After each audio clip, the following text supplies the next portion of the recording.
परम शांति में आज ब्रह्म, पर ब्रह्म मतलब संपूर्ण ब्रह्म अवस्था किसकी होती है? आजकल कई लोग थे ना पर ब्रह्म परमेश्वर, तो आत्मा की निराकारी स्टेज संपूर्ण ब्रह्म, निराकारी स्टेज ही संपूर्ण होता है। कई आत्माएं, जैसे कई लोग तो मानते ही नहीं है कि निराकारी आत्मा की स्टेज होती है, निराकारी दुनिया होती है। जैसे कबीरपंथी हैं तो वो निराकारी स्टेज को नहीं मानते। पूर्ण ब्रह्म निराकार नहीं है।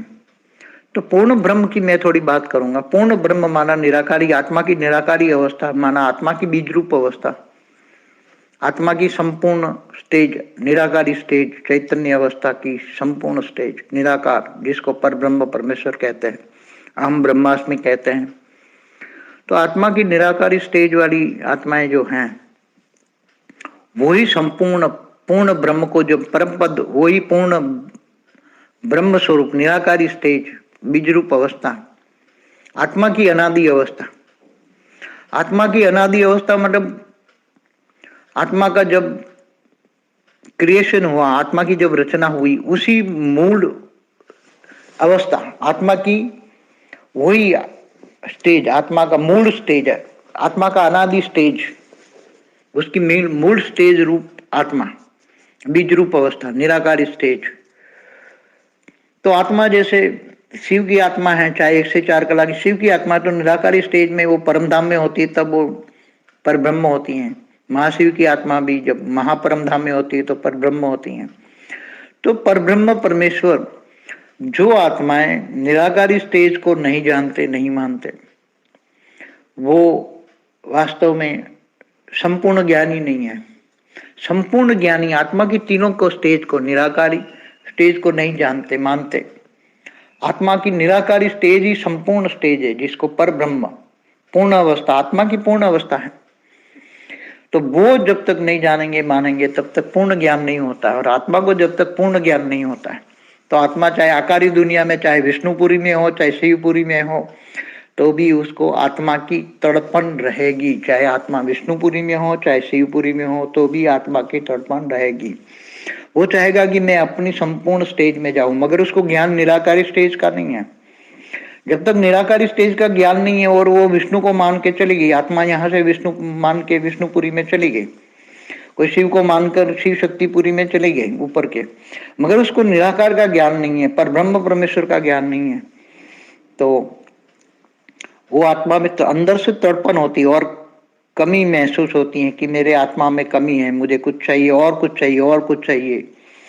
तो जब आत्मा को ऊपर के लोकों में भी जाती तो उसको ज्ञान मिलता है कि संपूर्ण पर ब्रह्म परमेश्वर का निराकारी ज्ञान आत्मा की संपूर्ण स्टेज है। जब आत्मा वो ओरिजिनल स्टेज में निराकारी दुनिया में जाती हैं, पर ब्रह्म बन जाती हैं, संपूर्ण ब्रह्म स्वरूप बन जाती हैं, संपूर्ण ब्रह्म, पूर्ण ब्रह्म बन जाती हैं, तब उसको मन को शांति मिलती है कि सब सारे कर्म बंधन टूट जाते हैं और आत्मा अपनी अनादि स्वरूप में, आत्मा बीज रूप अवस्था में आ जाती है, तब उसको मन की शांति मिलती है, तब परम आनंद स्वरूपम होती है। तब आत्मा परमानंद स्वरूपम, निजानंद स्वरूपम, दिव्यानंद स्वरूपम का आत्मा अनुभव कर सकती है। मगर यहाँ मनुष्य अवतार में जब आत्माएं ज्ञान लेती हैं, आत्माएं निराकारी स्टेज का अनुभव करती हैं, आत्मा मैं निराकारी, मेरे अनादि स्वरूप को याद करती हूँ, आत्मा अपने परमात्मा को याद करके परमात्मा से पावर लेकर अपने अनादि स्वरूप को आत्मा याद करती है। तो अनादि स्वरूप जो होती हैं, वो याद करने से, आत्मा का निराकारी स्टेज याद करने से आत्मा की उन्नति बहुत जल्दी होती है। आत्मा की उन्नति एकदम निराकारी स्टेज, एकदम मैं निराकार हूं, और आत्मा तो कहाँ रहती है पता ही है। आत्मा माइंड के सेंटर पॉइंट में रहकर आत्मा माइंड द्वारा शरीर को चलाती है, ये तो सब जानते ही हैं। तो मगर साकार में रहकर भी निराकारी स्टेज का अनुभव करना, मनुष्य को ज्ञान हो जाए कि मैं अनादि स्वरूप, मेरा अनादि स्वरूप, आत्मा का अनादि स्वरूप। तो आत्मा का अनादि स्वरूप, वो आत्मा कहाँ से आई, क्यों आई का, ये सब ज्ञान उसको इमर्ज हो जाएगा। अनादि स्वरूप जितना जितना आत्मा इमर्ज करेगी, आत्मा बुद्धि में अनादि स्वरूप में रहेगी, बुद्धि से साकारी मृत्युलोक में भी, मनुष्य रूप में भी बुद्धि से ऊंचते ऊंच परम धाम में याद करेगी, निराकारी स्टेज को, अपनी अनादि स्वरूप की स्टेज को याद करेगी, तो उसकी उन्नति ज्यादा होती है। इसलिए आत्मा का निराकारी स्टेज या पर ब्रह्म परमेश्वर का स्टेज, निराकारी स्टेज ही संपूर्ण स्टेज है।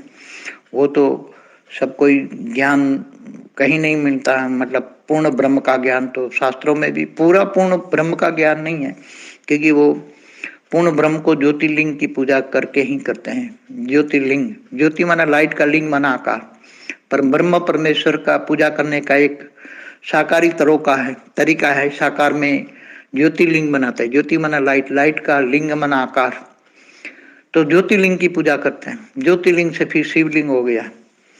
तो ये ज्ञान बदलता रहता है, हमेशा ज्ञान भी परिवर्तन होता रहता है, ज्ञान की स्टेज बदलती रहती है। जैसे जैसे काल चक्र घूमता है, काल माना समय का चक्र घूमता है, ऐसे ऐसे ज्ञान का भी परिवर्तन होता रहता है। ज्ञान हमेशा परिवर्तन धरती पर होता ही रहता है।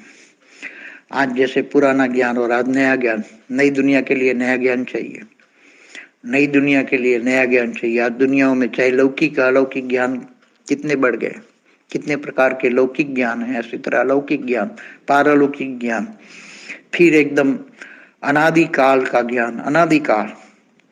तो ये सब पूर्ण ब्रह्म की एक बात है। परम शांति।